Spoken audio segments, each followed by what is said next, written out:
নাগৰিকত্ব সংশোধনী আইন বাতিল কৰক, নাগৰিকত্ব সংশোধনী আইন বাতিল কৰক, জাতি হকিন নাগৰিকত্ব সংশোধনী আইন বাতিল কৰক, অসম জাতীয়তাবাদী যুৱ ছাত্ৰ পৰিষদ জিন্দাবাদ। আমাৰ দাবি নাগৰিকত্ব সংশোধনী আইন বাতিল কৰক। দিল্লী আৰু দিছপুৰ হাই হাই দিল্লী দিছপুর হাই হাই কা আমি না মানো কা আমি না মানো কা আমি না মানো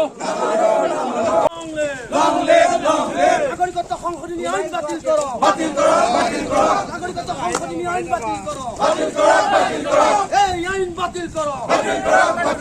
অসম সরকার হুঁশিয়ার, অসম সরকার হুঁশিয়ার, অসম সরকার হুঁশিয়ার, কেন্দ্রীয় সরকার হুঁশিয়ার, কেন্দ্রীয় সরকার হুঁশিয়ার। আমি না মানু, আমি না মানু। সিপি লং লিভ, এই জয় সিপি লং লিভ। আমি না মানো, আমি না মানো। নাগরিকত্ব সংশোধনী আইন বাতিল করো, নাগরিকত্ব সংশোধনী আইন বাতিল করো। পৰিষদে সমগ্ৰ অসমৰ লগতে বিশ্বনাথ জিলাত কেন্দ্ৰীয় চৰকাৰে যি কা নামৰ আইনখন বলবৎ কৰিবলৈ যি সিদ্ধান্ত লৈছে তাৰ প্ৰতিবাদত আমি অসম জাতীয়তাবাদী যুৱ ছাত্ৰ পৰিষদে সমগ্ৰ অসমৰ লগতে বিশ্বনাথ জিলাৰ উদ্যোগত বিশ্বনাথ আয়ুক্ত মহোদয়ৰ কাৰ্যালয়ৰ সন্মুখত আমি আজি ধৰ্ণা কাৰ্য ৰূপায়ণ কৰিছোঁ।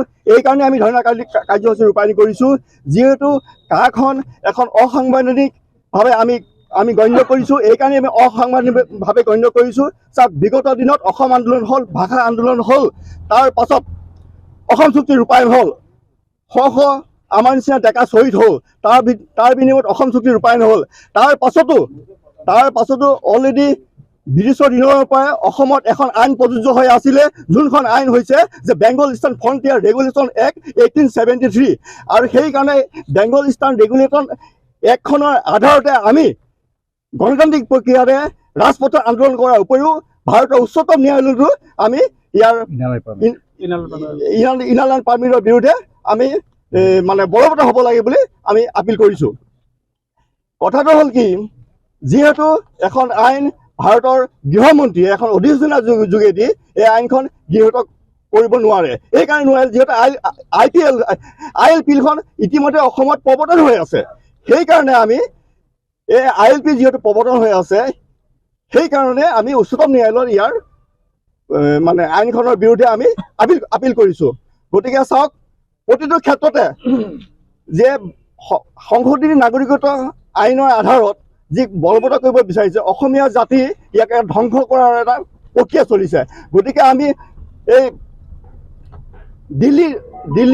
দিল্লী আৰু নাগপুৰৰ যি মানে তোষামোদকাৰী ৰাজনীতিবিদসকলক আমি অনুৰোধ জনাইছোঁ যাতে অসমীয়া জাতি ৰক্ষা কৰাৰ কাৰণে এই আইনখন যাতে আপোনালোকে মাত মাতক যে এই আইনখন কোনো কাৰণে যাতে বলবৎ হ'ব নোৱাৰে।